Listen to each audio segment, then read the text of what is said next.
Magandang umaga po ng Lunes sa inyong lahat at narito na ang lagay ng ating panahon ngayong August 5, 2024. So live po mula dito sa Pag-asa Weather Forecasting Center. Sa ating latest satellite images makikita natin na meron tayong dalawang low pressure area. Yung isa ay nasa loob ng Philippine Area of Responsibility habang isa naman ay nasa labas.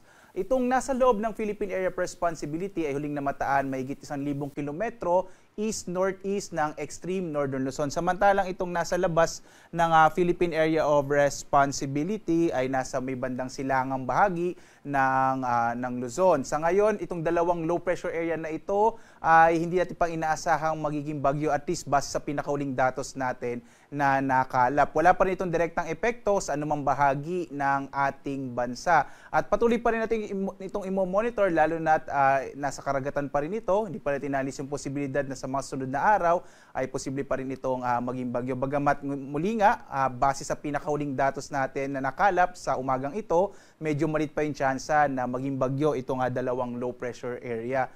Yung isang nasa loob ng PAR at isang nasa labas. Itong southwest monsoon o habagat, makikita nyo maraming kaulapan dito sa may bahagi ng Visayas at southern part ng Luzon. Ito ngayon ang magdadala ng mga pag-ulan, partikular na nga dito sa may area ng Kabisayaan at ng southern Luzon. So asahan natin ngayong araw malaki pa rin yung tsansa ng maulap na kalangitan na may mga kalat-kalat ang mga pag-ulan, pagkilat, pagkulog dito sa may bahagi ng Western Visayas, Negros Island Region, Central Visayas, gayon din sa may bahagi ng Southern Luzon, kasama rin yung Bataan at Zambales area. Sa ibang bahagi ng ating bansa, sa Luzon, nalalabing bahagi ng Kabisayaan at sa malaking bahagi ng Mindanao, mga isolated rain showers and thunderstorms naman yung mararanasan sa hapon hanggang sa gabi. Posible din yung mga pag-ulan sa madaling araw, isa yan sa mga katangian ng southwest monsoon o yung habagat. Magpapatuloy yung mga pag-ulan na ito, dulot ng habagat, partikular na sa may Kabisayaan at Southern Luzon sa mga susunod na araw.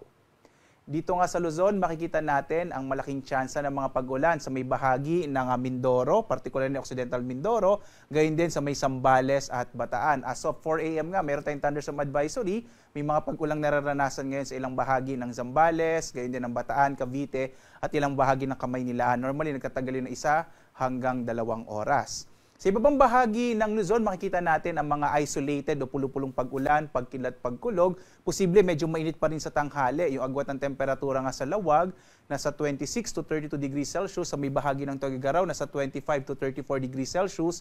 Itong Baguio naman, 17 to 24 degrees Celsius. Habang sa Kamaynilaan, agwat ng temperatura ay 25 to 32 degrees Celsius. Sa Tagaytay naman hanggang 31 degrees Celsius.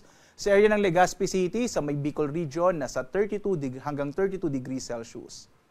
Dito naman tayo sa Palawan, Visayas at Mindanao. Malaking bahagi rin ng Palawan ay makararanas ng maulap na kalangitan na may mga pag-ulan, dulot niya ng habagat. Yung agwat ng temperatura sa Kalayaan Island, 25 to 32 degrees Celsius. Sa Puerto Princesa naman, 25 to 32 degrees Celsius.